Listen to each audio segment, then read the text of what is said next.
Welcome back, viewers. You're watching WION World is One. This is World DNA, the show that gets you ahead of the rest. I'm Shivan Chandra. And I'm Hem Kaur Surya, and on the show today, after multiple diplomatic efforts, year of hostilities, followed by almost 2 months of an all-out war, Israel and Hezbollah have reached a ceasefire deal effective 4 a.m. local time onwards. We will bring you the details of this on the show today.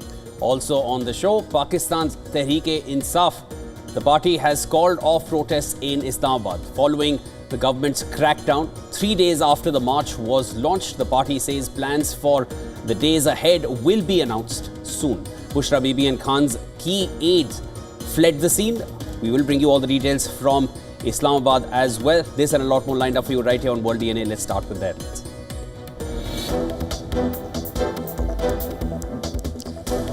Ceasefire between Israel and Hezbollah takes effect after US President Joe Biden announced a truce deal. Israel and Lebanon prime ministers hailed the deal. Netanyahu says ceasefire will allow Israel now to focus on Hamas and Iran.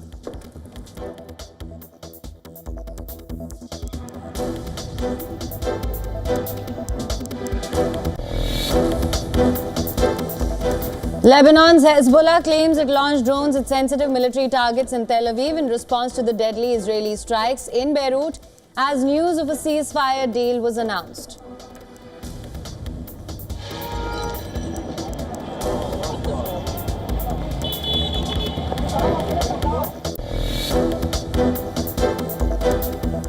Russian strike kills 2 civilians in northeastern Ukraine's Sumy city.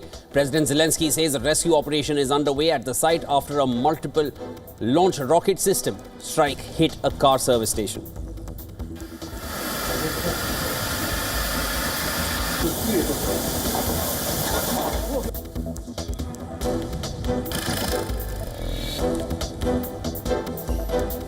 Pakistan Tehreek-e-Insaf announces to call off protest in Islamabad following the government's crackdown 3 days after the march was launched. Jailed former Prime Minister Imran Khan's party vows to announce future plans soon.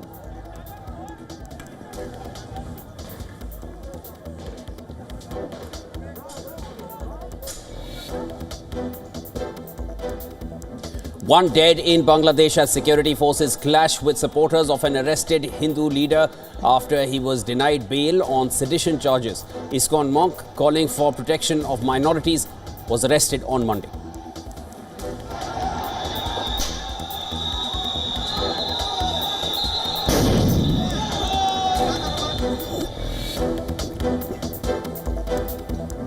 Indian Met Department issues red alert for extremely heavy rain in several areas of Tamil Nadu as a cyclonic storm is likely to hit today. Schools and colleges in the region remain closed.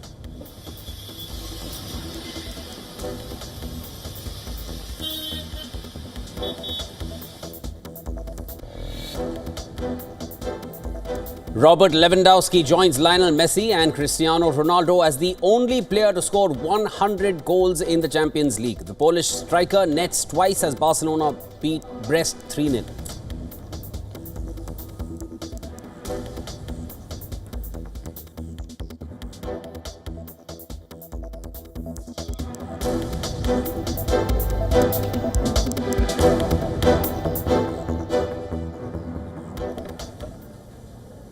After more than a year of hostilities and 2 months of an all-out war, a ceasefire takes effect in Lebanon.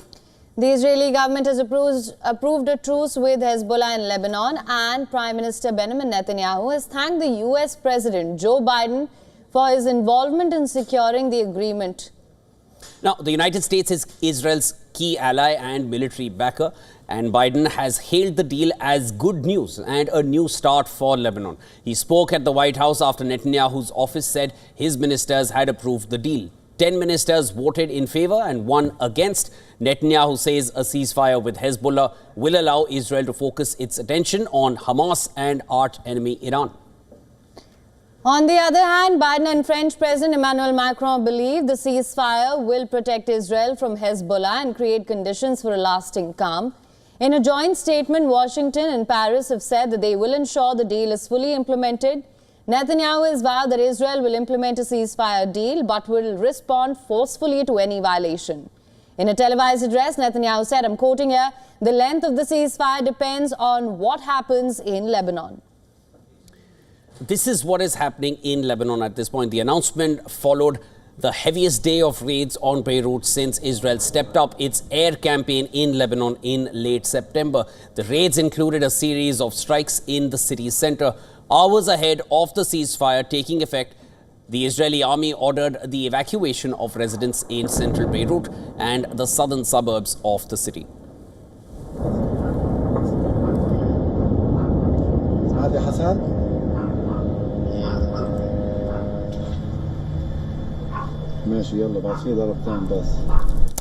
Hezbollah, meanwhile, said it launched drones at sensitive military targets in Tel Aviv in response to the deadly Israeli strikes in Beirut. It also claimed responsibility for attacks on northern Israel after the agreement was announced. The militant group is, however, yet to make an official statement on the truce.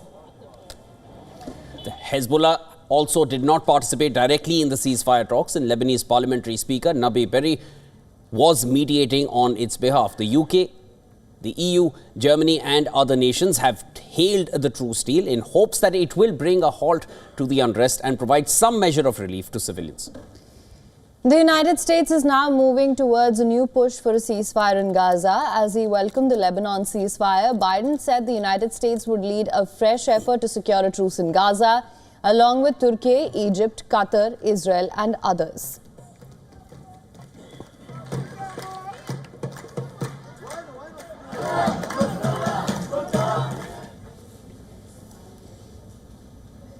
And for more on this, we're now being joined by Colonel David Widerosh from Washington, D.C. He's a professor at the Near East South Asia Center for Strategic Studies, National Defense University. Colonel, always a pleasure to have you with us. Thank you. Now, Colonel, how effective will the ceasefire be, given how volatile the region has been? The ceasefire is in effect, and Israel is still continuing with its offensive in Gaza. In fact, it has said that now that a ceasefire has been secured, it will allow Israel to focus on Gaza. How do you assess this? Well, I think it is true that Israel will focus on Gaza. I think that this will probably come as a blow to what's left of Hamas in Gaza. I think this would also come as a blow to Iran, which has relied on Lebanese Hezbollah as their primary check on Israel. But as to how effective it will be, there's two unknowns here. The first is the ceasefire arrangement is predicated on the idea that the Lebanese armed forces will restore Lebanese sovereignty in South Lebanon, that they will disarm and supplant what's left of Lebanese Hezbollah, and that the Lebanese state will actually exercise sovereignty, not Lebanese Hezbollah. So that's issue one. Issue two is right now, Lebanese Hezbollah is clearly on the back leg. They're clearly beaten.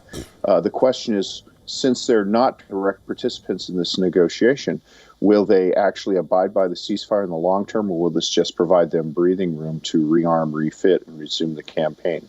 So if either one of those things happens, then the ceasefire will obviously fail.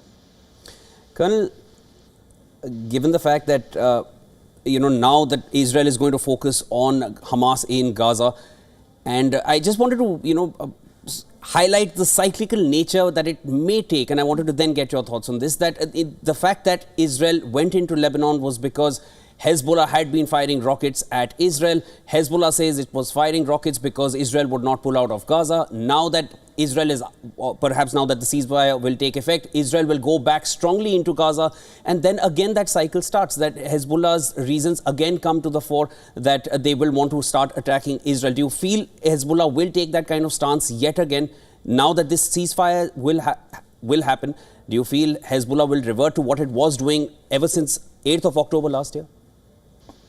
Well, up until relatively late in the game, the Hezbollah's role in support of Gaza was minimal.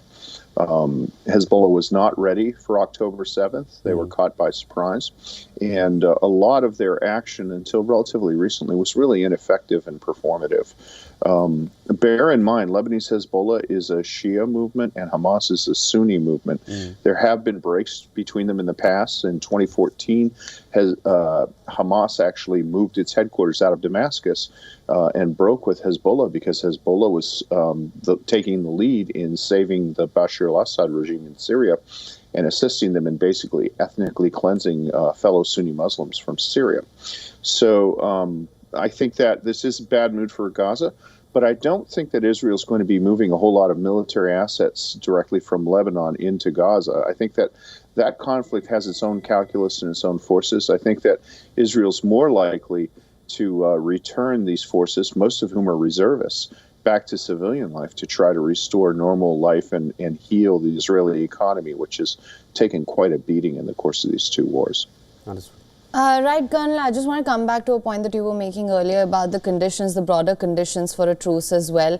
It is currently 4 a.m. in Lebanon, and this is when the ceasefire is set to take effect. Now, if you were to talk about what happened after the announcement was followed by the heaviest day of raids in Beirut since Israel stepped up its campaign in Lebanon. That being said, do you think a ceasefire can thoroughly be implemented here? And what are some of the things that are at stake? Do you think the ground situation will change? And just to supplement that, Colonel, do you feel the people who have been displaced, would they also be starting to make their way back?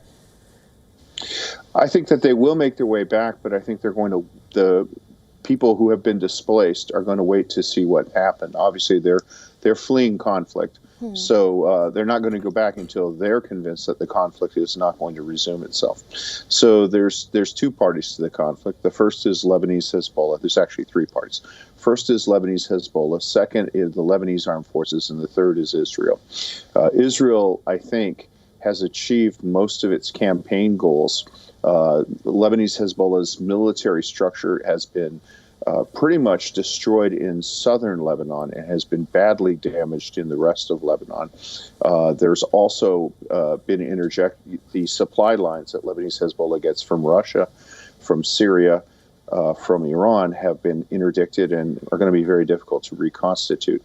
So I think that the conditions are ripe for an Israeli withdrawal.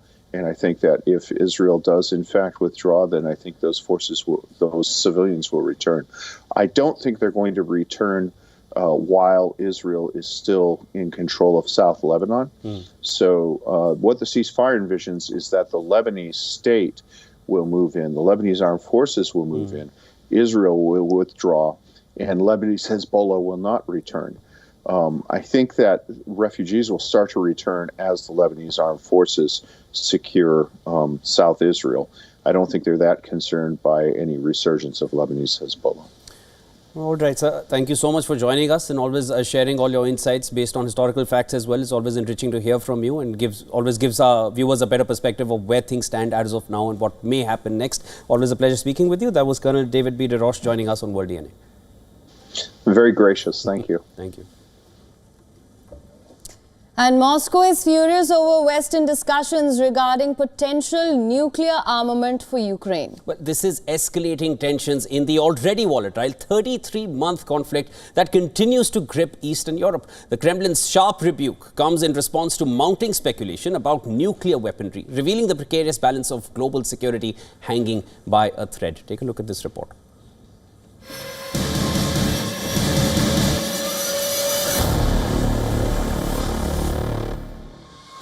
The battlefield tells a grim story. Ukraine is losing ground fast in the east. Russian forces have captured more territory in Kharkiv and pushed back Ukrainian troops in the Kursk region. Fatigued Ukrainian soldiers face mounting losses as Moscow deploys modern weaponry. Kyiv reported a record 188 drone strikes, devastating critical infrastructure. The Biden administration is intensifying support. Longer-range U.S. missiles are now being used to strike inside Russia. Biden administration also supplying anti-personnel mines to Ukraine, drawing criticism. However, U.S. intelligence agencies caution that these efforts will not significantly alter the war's trajectory in the short term.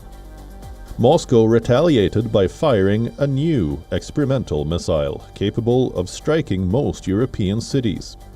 Now, in what could be the most dangerous move, Biden administration is reportedly mulling transfer of weapons of mass destruction to Ukraine.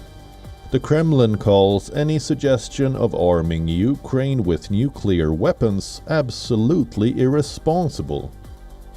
This sharp rebuke comes after a New York Times report citing unnamed Western officials claimed the possibility of such a move.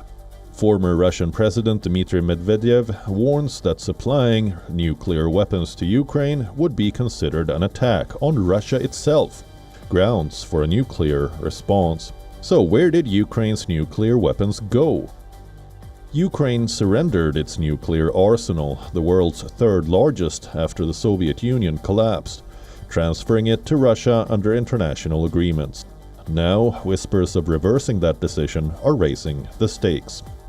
The rhetoric marks a dangerous escalation in the 33-month war, where nuclear threats are now entering the conversation.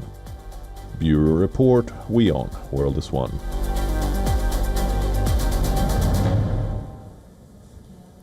Donald Trump has promised to change quite a few things. He plans to slash government spending to help the American economy. And now Elon Musk, chosen to lead the ambitious project, says that America's $1 trillion frontline fighter jet, that's the F-35, is obsolete.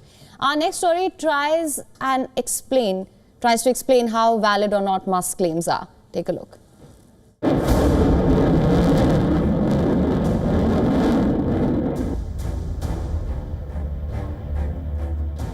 Elon Musk is firing shots at the Pentagon's crown jewel, the F-35 fighter jet.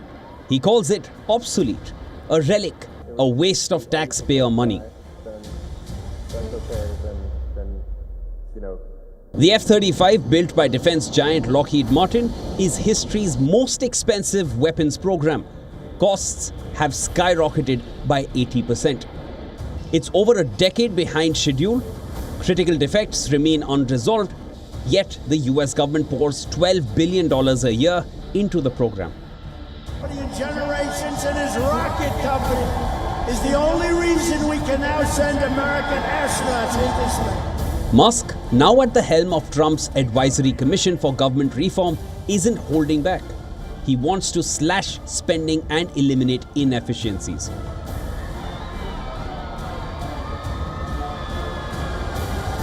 Along with Vivek Ramaswamy, they are working on Trump's vision of a leaner, more efficient government. They aim to cut $2 trillion from federal spending. The F-35 is squarely in their crosshairs. Drones are Musk's answer. Cheaper, smarter, deadlier. These unmanned aerial vehicles don't risk human lives. They swarm enemy targets. They redefine military strategy. And Musk insists drones, not outdated fighter jets, are the future of warfare. The F-35 Lightning II, Lockheed Martin's flagship fighter jet, stands at critical crossroads. Defenders of the F-35 program counter that the aircraft's role extends far beyond traditional fighter capabilities. As a force multiplier, its advanced sensor suite and networking capabilities enhance the effectiveness of entire military operations across air, land, sea, and space domains. International interest in the F-35 remains strong, with Germany's $8 billion commitment for 40 aircraft and Canada's request for 88 planes, highlighting the jet's continued appeal to Western allies. Greece, the Czech Republic, and Singapore have also joined the growing list of potential customers, following substantial orders from Finland and Switzerland. Musk's warnings carry weight. The war in Ukraine has shown the dominance of drones in modern combat. Precision, cost efficiency, and adaptability now define military power. By these measures, the F-35 falls short. Is the US military clinging to an overpriced legacy system? With Trump's mandate to cut costs, the Pentagon may face its toughest reckoning yet. Bureau Report, WION World is One.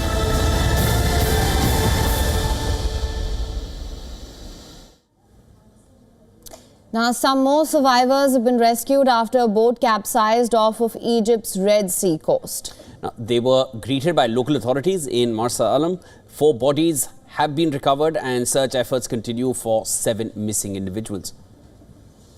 The boat named Sea Story sank quickly, reportedly in just 5 to 7 minutes after being struck by powerful waves near the reef. It was carrying 44 people, including 31 tourists and 13 crew members. So far, rescue teams have found 5 survivors, including 2 Belgian tourists, 1 Swiss national, 1 Finnish traveller and 1 Egyptian. This brings the total number of survivors to 33. The survivors were taken to Marsa Alam, where they are being accommodated. Egyptian authorities are now working with embassies to offer assistance and ensure the proper documentation for those who affected the boat, which has passed a safety inspection in March, was reportedly in good condition and had a valid 1-year safety certificate. The incident took place in challenging weather conditions. The Egyptian Red Sea Ports Authority reported wave heights of up to 4 meters and wind speeds of 34 knots, leading to the closure of maritime traffic in the region on Sunday, November 24th. Provincial Governor Hanafi reassured the public, stating that the boat had been properly maintained and regular safety checks had been conducted earlier in the year. Rescue teams are continuing their efforts as they work to locate those missing.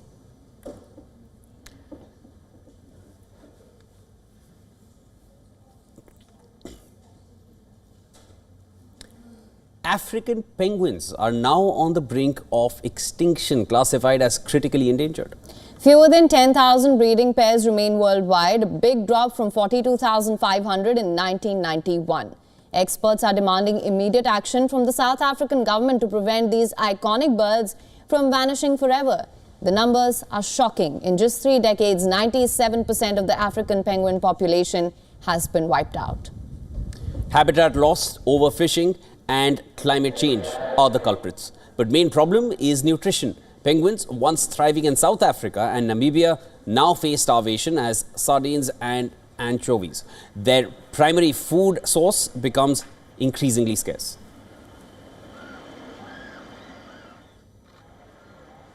This is because there's only about 10,000 breeding pairs left in South Africa and Namibia where they occur. It means we've lost 97% of the population and the species could become extinct within my lifetime.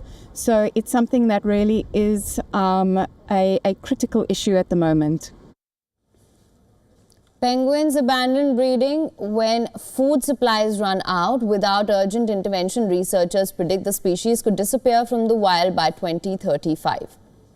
South Africa has attempted to help. A 10-year commercial fishing ban around 6 colonies began this year, but experts say these no-fishing zones are far too small to make a difference. Conservation groups have taken legal action against the government, demanding more robust measures to protect the penguins. The stakes extend beyond ecological concerns. South Africa's penguin tourism industry, worth millions of dollars, annually faces potential collapse if the species disappears.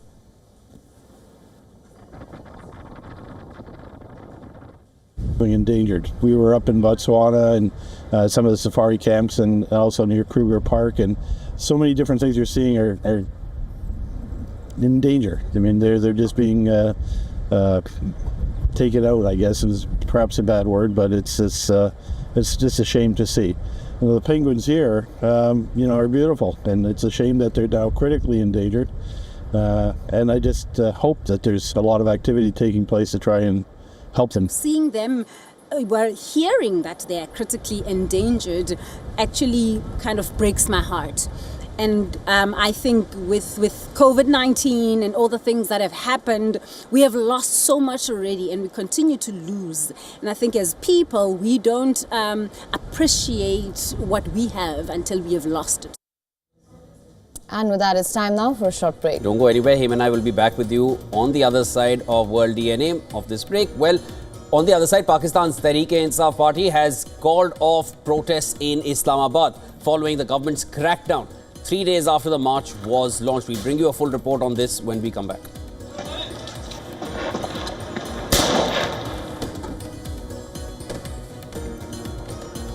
Bangladesh's interim government has condemned the killing of a lawyer in Chittagong. The lawyer was killed against the arrest of Hindu rights activist Chinmay Krishnadas. We'll bring you all the details on the other side.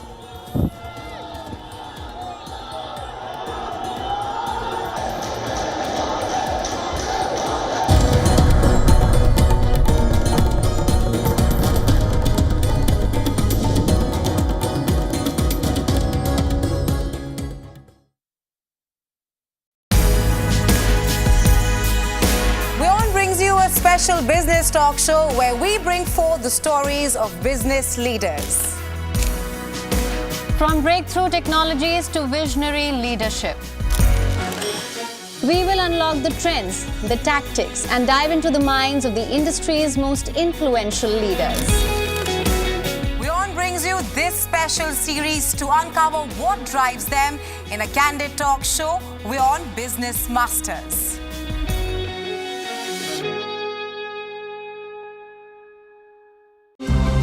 To bring the benefits of the Subhash Chandra Show to your educational institution, teachers and students, send an invitation to Juhi Jha at juhi@such.org.in.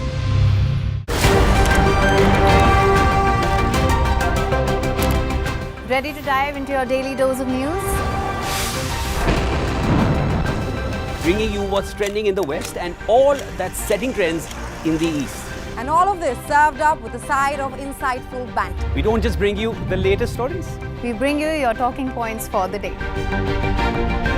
And while you do that, from the busy streets of New York, I will provide you with deeper insights on the developments through the course of the day in the US. And I will be here at the WION headquarters, getting you all the action from the universe of sport. All that you need to know about your favorite teams and players, right here. The show that keeps you ahead of the global curve. A conversation you'd want to be a part of. A place where news becomes an engaging exchange. We bring you stories that impact your present. This is World DNA. Join the conversation.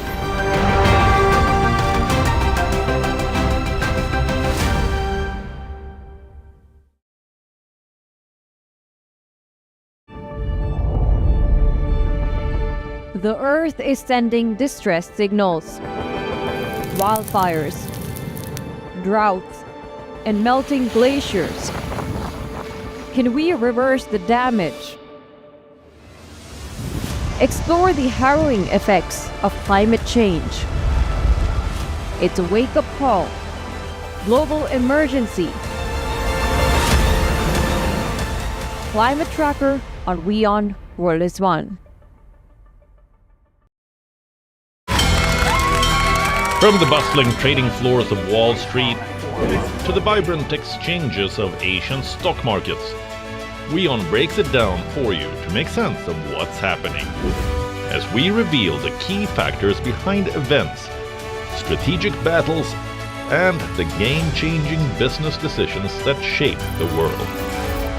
We bring you all of this and more on World Business Watch.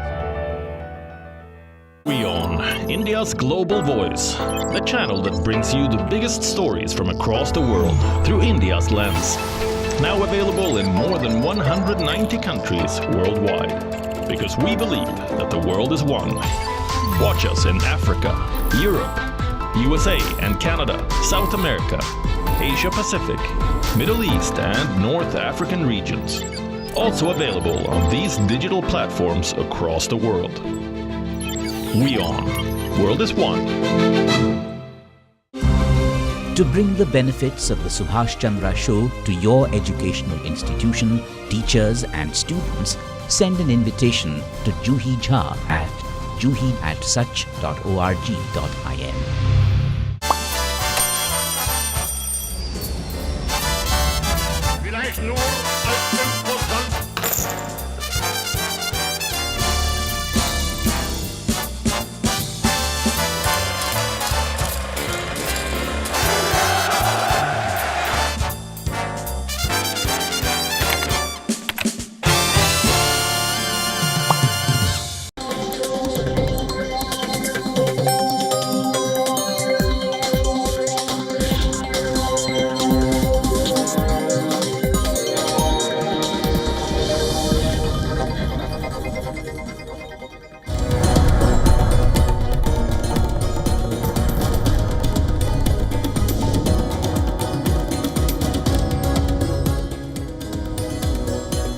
Welcome back, viewers. You're watching World DNA with Haim and I'm Shivan. Lots more to discuss on this side of the show as well. Let's start you off there.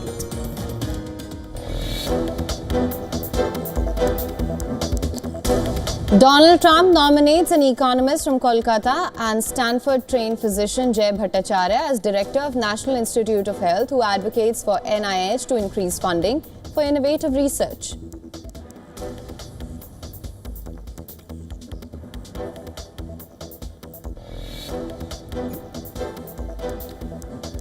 Bangladesh interim government's chief advisor Muhammad Yunus orders investigation into the killing of a lawyer in Chittagong during a protest against the arrest of Hindu rights activist Chinmoy Krishnadas.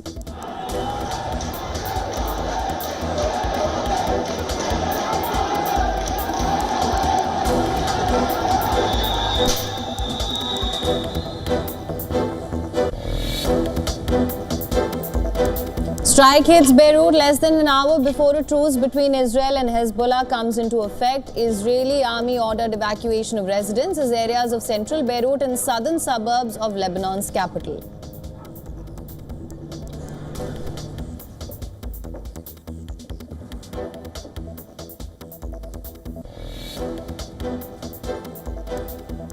Ceasefire between Israel and Hezbollah takes effect after US President Joe Biden announces a deal.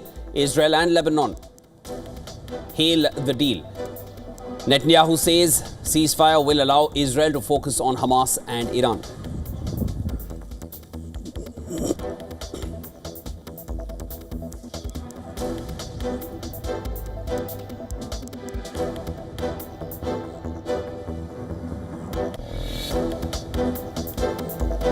Pakistan Tehreek-e-Insaf announces to call off protest in Islamabad following the government's crackdown 3 days after the march was launched.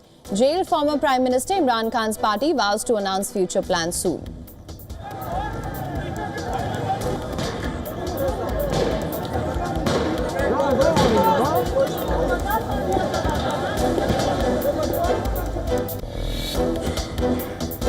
Indian Meteorological Department issues red alert for extremely heavy rain in several areas of Tamil Nadu as a cyclonic storm is likely to hit today. Schools and colleges in the region remain closed.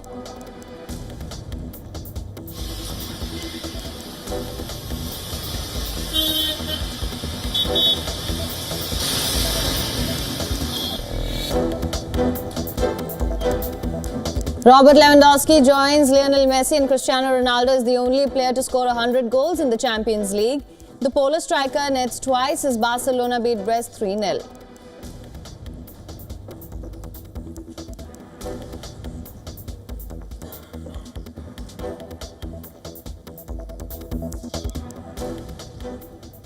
The PTI, Pakistan Tehreek-e-Insaf, has called off the protest in Islamabad following the government's crackdown 3 days after the march was launched. Thousands of supporters of former Prime Minister Imran Khan arrived at D Chowk, housing important government buildings amid intense tear gas shelling and the use of rubber bullets by security forces, even as the government invoked Article 245 of the Constitution, which allows the deployment of army to help establish peace. At least 2 PTI workers were killed and dozens were injured in the clashes. Also, 5 security personnel lost their lives. In a statement posted on social media, the PTI said that they were calling off the protest for the time being in view of the government's brutality. The party called itself the guardian of the people of Pakistan and said they cannot allow dead bodies of the citizens piling up on the streets.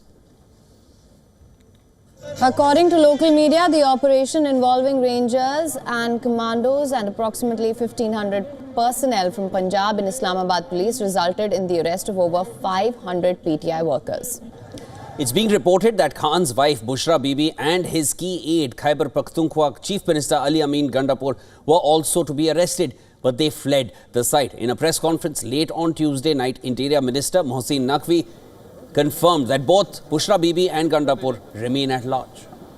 Meanwhile, he also announced that roads in the city will be cleared and public transportation will resume by Wednesday. Schools will reopen Thursday onwards.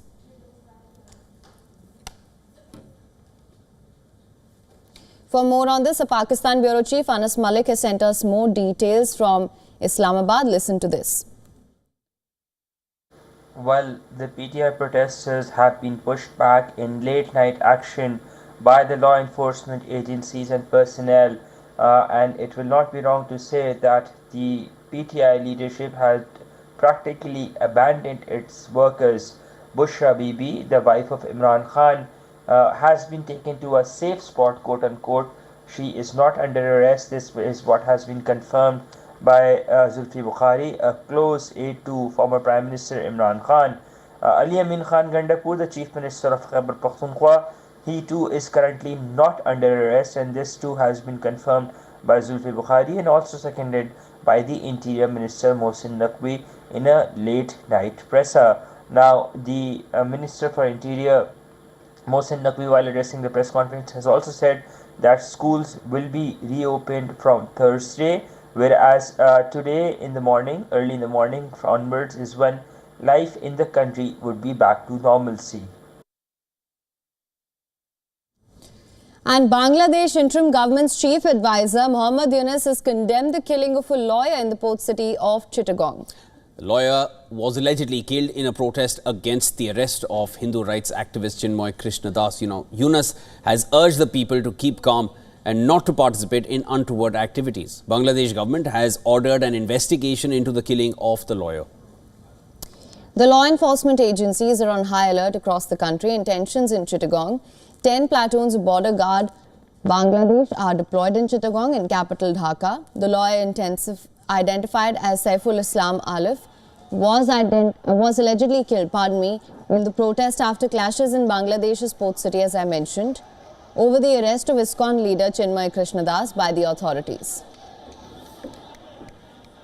The supporters of the Hindu leader Chinmoy Krishnadas clashed with security forces after the monk was denied bail on sedition charges. Chinmoy Krishnadas Brahmachari, the spokesman of a newly formed Hindu group leading protests calling for the protection of the minorities, was arrested on Monday afternoon. Das is a strong advocate of the rights of the Hindu minorities in Bangladesh.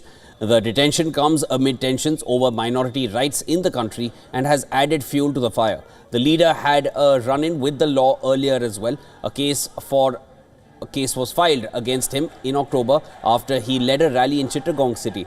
There, he was accused of disrespecting the Bangladeshi flag.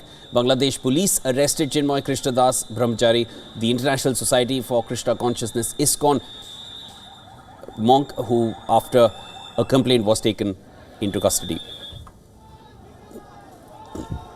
India's Ministry of External Affairs has expressed deep concern over the arrest and the denial of bail of Sri Chinmoy Krishnadas. India has urged Bangladesh to ensure the safety and security of Hindus in Bangladesh. Religious minorities have been facing turbulence in the nation since the ousting of Sheikh Hasina as the Prime Minister.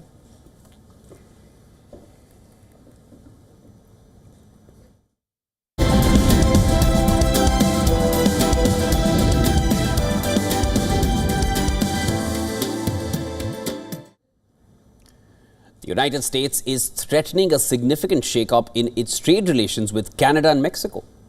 President-elect Trump has proposed imposing tariffs of up to 25% on key imports. A Reuters report highlights that it includes crude oil, automobiles and agricultural goods. Now, this move comes amid escalating disputes over border security and trade imbalances. For Canada, the potential tariffs on crude oil could severely impact the nation's economy, given that over 80% of its oil exports are destined for the US.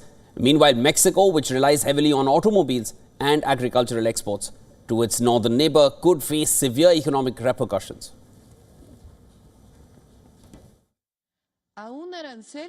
To one tariff will come another and so on, until we put our common businesses at risk. For example, Mexico's main exporters to the United States are General Motors, Stellantis and Ford Motor Company, which came to Mexico 80 years ago. Why put a tax on them that puts them at risk?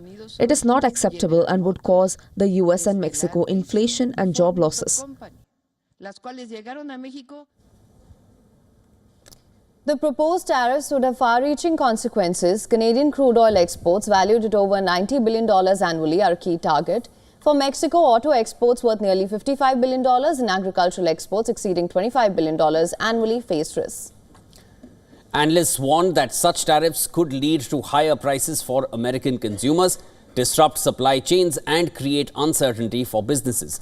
Trade-dependent sectors, including manufacturing and agriculture, in all three countries could see job losses and reduced investments. Experts are also raising concerns about the broader impact on North American economic growth, which relies heavily on smooth cross-border trade.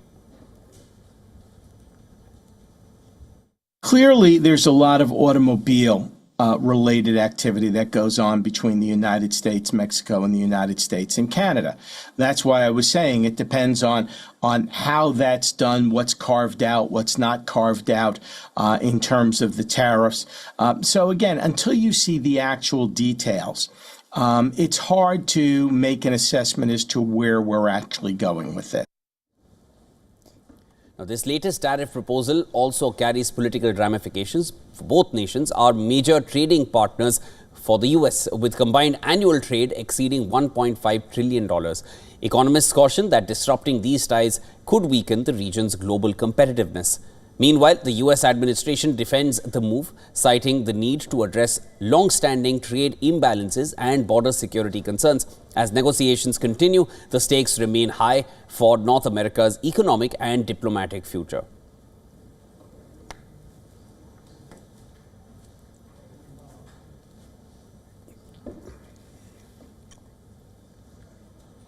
Meanwhile, China has reaffirmed its commitment to global cooperation amid rising trade tensions with the United States. This comes after US President-elect Donald Trump threatened additional tariffs on Chinese imports as well, reigniting fears of economic decoupling. Our next report dives into the latest developments and their implications for the global economy.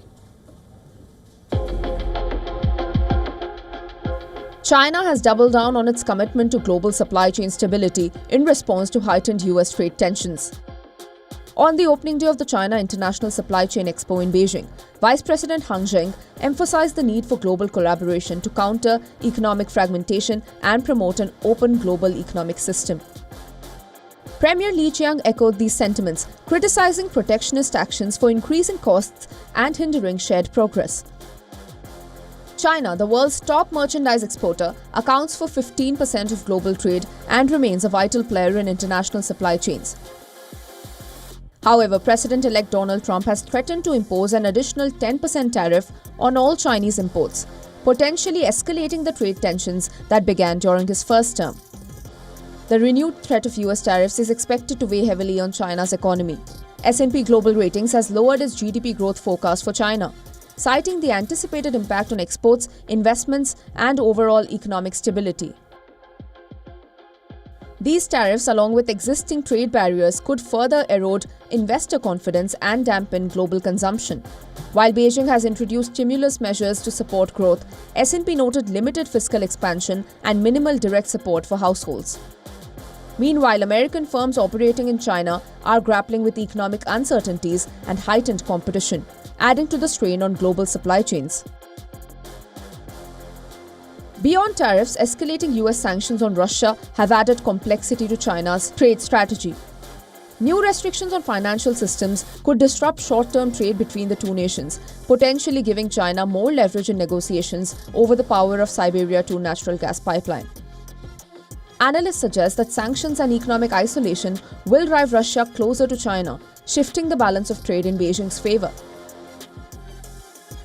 Despite these challenges, China is courting multinational firms with promises of market access and industrial cooperation, signaling its intent to maintain its pivotal role in global supply chains. Business Bureau, WION World is One.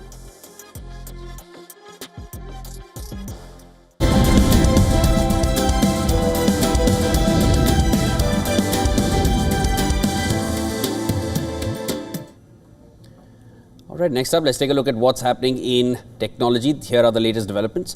Interpol has arrested around 1,000 suspects in Africa for their involvement in cyber crime-related activities called Operation Serengeti. Interpol worked with the African police to put an end to the underground cyber crime belly. As part of the operation, Interpol identified around 35,000 victims linked to nearly $193 million in financial losses. It was recovered that ransomware, business email compromise, digital extortion and online scams were the most common forms of cybercrime.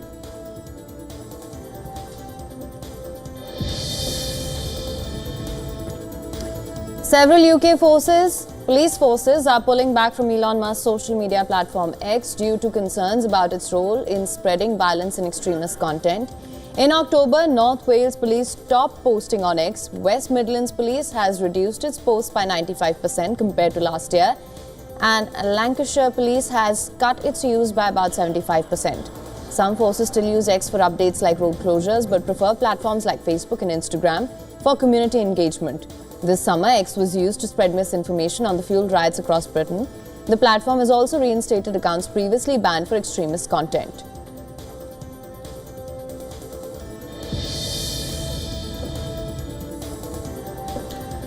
Google is planning to adjust its search results in Europe after smaller rivals have reported reduced website traffic. This follows EU regulators launching an investigation into potential violations by the tech giant of the EU Digital Markets Act, which prohibits big tech companies from favoring their own services. Google has been under scrutiny for changes that have impacted price comparison platforms, hotels, airlines and small retailers. Some businesses have claimed direct booking clicks dropped by 30% due to their updates. Recent adjustments made by Google offer equal visibility to comparison sites and supplier websites, display competitor prices and images, and introduce new ad formats for comparison platforms. The European Commission is currently reviewing Google's proposals for compliance.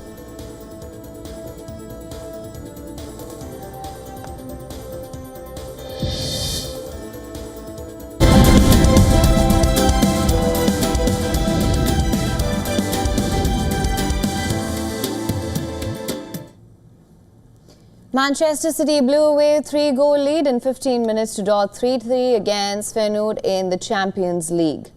The 2023 winners did snap a 5-game losing streak but will not be high on confidence when they face title rivals Liverpool in the English Premier League on Sunday. Now, Pep Guardiola was enduring his worst run as a coach and his side was desperate to return to winning ways. It seemed like normal services have resumed when Erling Haaland put City ahead by converting a penalty at the stroke of half-time. Ilkay Gundogan doubled the lead 5 minutes after restart with a long-range shot that deflected into the net. The hosts got into a commanding position when Haaland